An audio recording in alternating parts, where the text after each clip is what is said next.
Morning, campers. You join us at our camp spot, our new spiritual home, on a beautiful sunny day. And it's time, I think we're going to do something different that we've never done before. So I'd like you to set your compasses because we're about to navigate our way through the forest of chat. Gentlemen, what do you want to talk about? Well, I think we should talk about the obvious because Stu and James have just come back from the Canadian wilderness on a Sasquatch expedition with the famous Todd Standing. We have. So, chaps, let's start with the obvious question. Did you see anything? We saw enough evidence, didn't we? We saw footprints and tree breaks, but we never saw something in Didn't real actually life. see a physical Sasquatch. No. We saw, like the first couple of days we were actually camping in Nordegg in a tent. We sort of heard the odd thing. We just heard something then. I know, yes. But we heard like the odd tree break and branch break and things like that. And then when we went for a walk with Todd, we walked up into the woods and we found those footprints that was on that previous video. So that looked like 17-inch tracks, really deep into the ground, about 3 inches, behind a tree. And when you sort of looked from behind that tree, it was directly looking at our tent where we were camping. How far away would you say, James? About 200 yards or something? Maybe 300, something. About 300, and it was kind of up and elevated, but it was a perfect viewing point. You know, if you was like a sniper that you were weighing somebody up, that's your vantage point where you'd have a look. So that was evidence. And then when we went to Radium, we saw loads of tree breaks and footprints and like structures, didn't we? Yeah. There was one structure that was like... And they could definitely not have been man-made. Definitely not. The one we first noticed when we were on the electric bikes was a tree that was broken over, quite a substantial thick tree, you know, a good 3 or 4 inches. And underneath that break was a tree that had been bent over, and when you tried to pull down on it, it was still springy. So it's like the broken tree was locking it in place. So if that broken tree was removed, it would have just straightened back up again, and it was a big thick tree, wasn't it, at the base? See, I think Todd said quite a lot that the bent over trees was evidence, but we've seen it here, haven't we? You know, like, I think that could be a natural thing. What is the whole purpose of bending trees for Sasquatches? Yeah, he doesn't really. He says it's for us, not them, doesn't he? Yeah, but they always tended to be next to a track, wouldn't they? So they would point towards the track. So where it was broken was pointing towards the path that we were on. And that was a pattern that you would see all the time. So really quite big breaks, sort of like 8 to 10 foot up high. Quite fresh breaks as well, because a lot of the leaves and foliage was still green. So they've been recently done, you know. So that rules out any like snow load and things, you know. So you can understand during the winter when there's heavy snow, some of the trees might break under the weight of the snow, but these were only like a month or two old, weren't they? Yeah, that was. And we went it was still green. Some leaves were orange, but most of it was still green foliage, wasn't it? That's it. And we went in August, so that would take you back to what, you know, July, June, May sort of time. So, you know, it's definitely not snow. You don't get snow that time of year, but yeah, it was, and those, what was it called? The Penners Playground. So all them structures in there were unbelievable. I mean, there was like trees that were sort of intertwined and woven between other trees, and complex. You know, you'd stand there for about 20 minutes trying to work out which one was bent first and which one, and it just did your head in. It blew your mind, didn't it? Looking at the different structures. And so after going there, percentage-wise, out of 100, how sure are you that Sasquatch exists? I think just thinking what any of the possibilities, what could have created the footprints and the tree breaks and the structures, I can't see anything else doing that other than intelligent I species. think 85% of the time they're there every time. That's a good analysis, actually, James. Yeah. I think until I actually Analysis. I think until I actually see one, there's always that little bit of doubt, isn't there? But for me, I'd say I'm about 95% sure that they're around, especially around Canada. So you was coming on to 100% in Canada, and you was 99%. Yeah. So has that kind of dwindled a bit? Yeah, a little bit. I think so. In hindsight, you know, when you're looking back at something in hindsight. Yeah, I think so. Only because I don't think you could ever be 100% sure in your mind until you'd seen something. Not that I want to see something, but you know, but I don't think there was enough to make me say 100% or 99. Yeah, I think I'm thinking more 99%. You know. Oh, yeah. See, I'm about 85, like I said before. Yeah. It's only because I watch a lot of like Steve at How to Hunt, and all them thousands and thousands of people have had eyewitness accounts and stuff. They can't all be like making stuff up, you know. They're not just going to sit there one morning and think, I'll make a story up and send it to Steve. And some people, it's ruined their lives. You know, they'll never go in the forest again. And you know, I think there's a lot of truth in these stories. And there's even been sightings in this country, but like we spoke to Oliver, didn't we, a few months ago, who'd had a sighting up around this, well, not round here. Around our neck of the woods. Yeah, around near where he lives, kind of thing. And there's been like accounts of people who live in Wales who've seen them. Like there was that guy on Steve How to Hunt. He was he a nuclear physicist or something? And he'd had an encounter in the Welsh mountains with a Sasquatch, and that was the one where he'd passed out and then came to about half a mile from where he'd sort of passed out. His boxer shorts were on the wrong way round. He had a shoe missing, and then when he looked at his phone, he had about 50 welcome to, you know, like when you get them welcome messages when you go to a different country. He'd had about 50 of them. So welcome to China, welcome to Japan, welcome to America, welcome to Australia. So it's almost like he'd gone around the world and had all these welcome messages. And I wonder why his underpants were back to front. No, that's what I wonder. I wonder if like some Martians have come and they've done some experiments on him and they've not put his underpants on properly. They took him all around the world, and I think he was like, oh, but yeah, that was. And why would he make that up? He's like a nuclear physicist, and yeah, so bizarre subjects. But yeah, until I actually see one, I don't think I'll be 100%. What about other wildlife when you were over there? What did you see? We saw a bear cub crossing the road, thinking, "Oh my God, where's its mother?" Yeah. But that was the only bear we saw. We never saw any mountain lions, no wolves. Saw a few deer, and never saw any moose or elk either. We only saw him on Todd's drone. Yeah, I was going to say that. We saw the moose on his drone, and we saw another bear on the drone, didn't we? We did, yeah. That looked like other than that, like in real life, it was only really a bear and like a couple of deer. Did you see a bald eagle? Yeah. Yeah, we did. In a car on the way there. Yeah. We were just... was driving? Yeah. We were coming through the Canadian Rockies, weren't we? And I said to Todd, like, will we see bald eagle? And he said, highly unlikely. And I said, is that not one there? And I pointed out the window. And he said, oh yeah, that is one. So, but we thought they'd be all round us, didn't we? We thought we'd be, bloody plane. We thought we'd be in the tent and they'd be just coming past us all the time, because constantly while we were there, you know, Todd had his gun just in case we had any encounters. So that made you think that an encounter was likely to happen, but it didn't. I mean, with a predator type animal, you know, like a wild cat or a bear or something. So I thought Canada was amazing. Best place I think I've ever been. But it was just like this, but even bigger. You know Infinite. What I mean? Yeah. Just go on for miles. And you could just drink straight out the rivers, and there was like berries everywhere, so we were foraging, weren't we, all the time? It was like 80-mile radius from any road at all times, at least. Yeah, it was amazing. I'd love to go back, and yeah, it just flew by, didn't it? But it's nice to get out and... So would you be confident of going back and camping there? No. After not...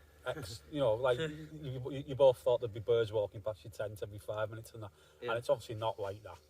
You know, I think I'd feel more confident if I had some, like, you know, the spray, the bear spray, or even a gun. But it's like I think what I would love is to explore during the day, but then come back to a nice camper van at night with a PS5 in there. Yeah, I think when we moved to that second place and we had the trailers with proper doors and windows and things. Like a nice you're out touring it and stuff, and You felt more secure at night, especially like after those first 3 nights in that tent. because you never know. Even if you can be there for a couple of days and not see a bear, but you never know, do you? You never know how close they are. Well, this is it, and you could go there, and it's in the back of your mind all the time. And I think for the first 2 or 3 nights, it was like that, wasn't it? And It was like that for me the full time when we were sat outside. You couldn't really. I don't think you could relax as much as you can here. You know. And See, the good thing is, I mean, we love our wilderness. You two have been to pristine wilderness where you're not the top of the food chain. Yeah. I mean, up here where we are in Scotland, do you know? You can't. There's nothing going to bother us. Maybe, you know, a wild boar protecting its little ones might give you a bit of an hard time, but generally. Or a rather disgruntled stoat. Yeah, but there's nothing that we have to be frightened of up here. No. Yeah, and really, as soon as you like kick them, they're gonna run away, aren't they? Like if you imagine trying to kick a bird. Well, That bloke did on YouTube that time. I got he did, attacked.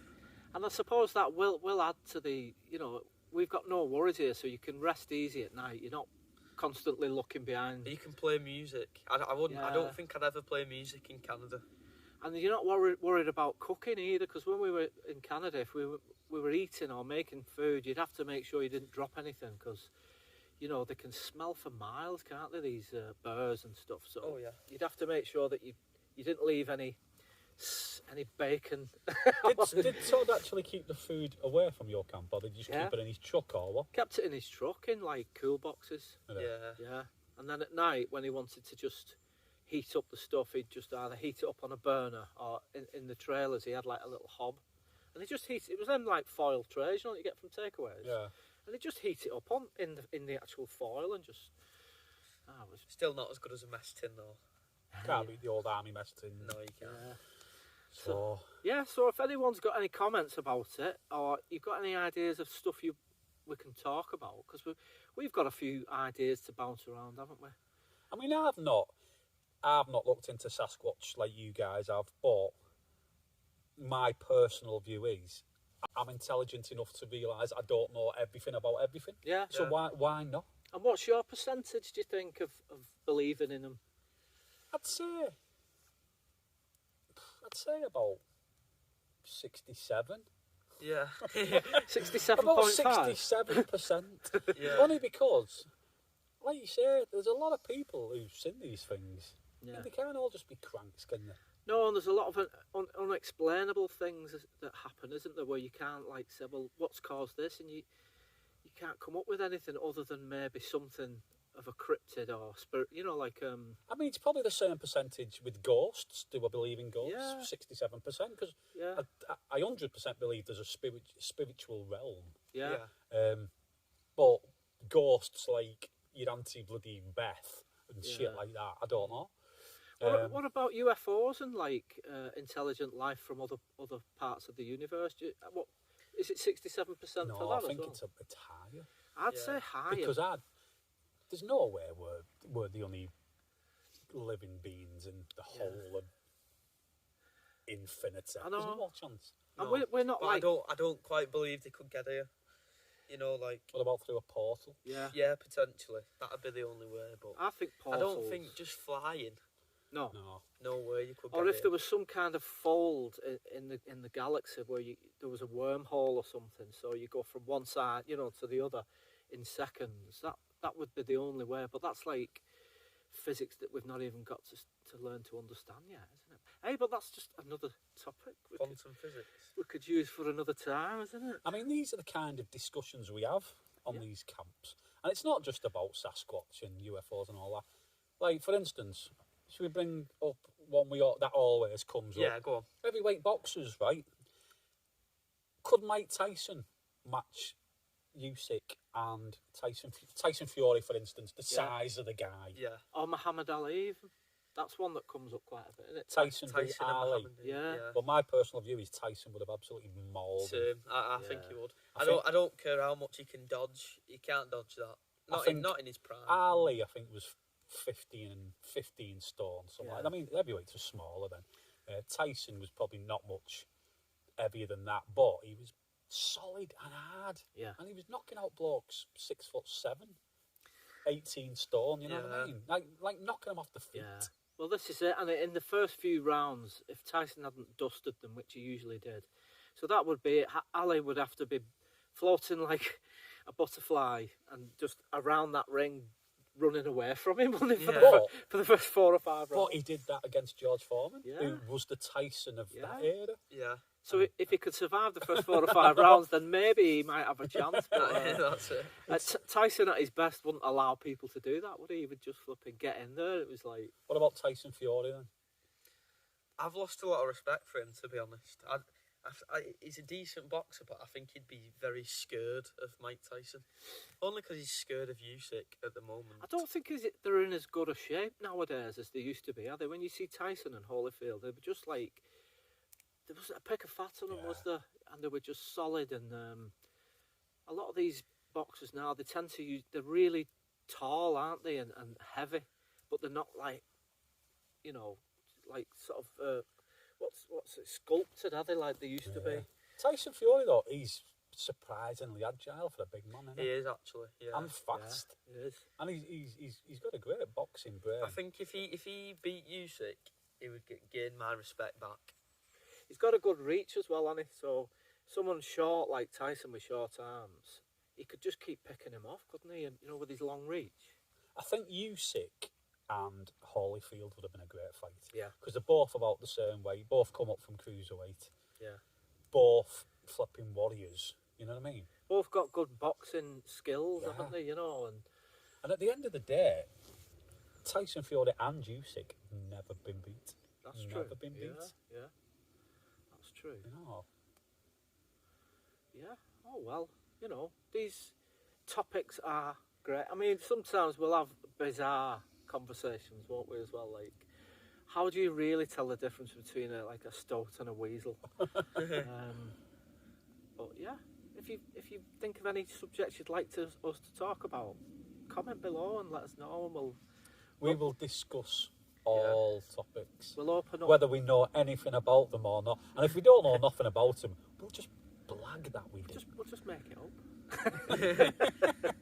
I've got one last one. Go on, James. Right, so the modern Saints team, or the team of last year, potentially the best Super League team ever. No. Do you think? No, I think the best Super League team ever is Saints when we had New Love, Sean Long. Oh yeah. Cunningham. Yeah. You know, I think that team, the team basically that won the first World Club Challenge against Brisbane, I think that's the best Saints team ever. To be honest, I think the standard of Super League has gone flipping. And did we win the World Challenge when we had that team? Yeah. Yeah, we beat Brisbane Broncos. Oh, right, yeah. Yeah. I mean, you know, this current Saints team for this season, we became world champions at the start of the season. We beat Penrith Panthers on their own ground in Australia. But and it's all gone downhill since then, hasn't it? It's been kind of up and down, hasn't it? It's not the same Saints team from sort of last season where we dominated, you know. I think had I have been told that we would be world champions, but we might not have a great season following, I think I would take that. You would take 100%. that, wouldn't you? Yeah. And even though we didn't have a great season, we were still joint first in the league. And we beat them in their backyard, and it was the way we did it, because everyone was saying Saints won't even score a point. And we beat them. We were nilling them at half time, 10-0. It was a magical moment. And we was all watching it live at your house. We were, yeah. And we ended up all screaming and dancing and diving on each other at settee when we won. It was quite an early one for us, wasn't it, in the morning? Was it in the morning? 7:30? Yeah, about 7:30 in the morning. So we weren't having a drink.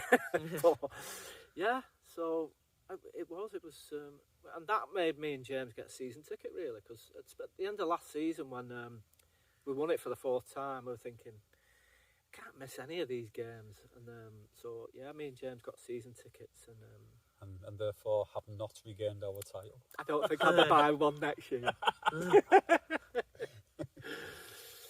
Shall we wrap it up there, boys? Aye. Yeah. All right. Greetings from Bonnie, Scotland. Enjoy.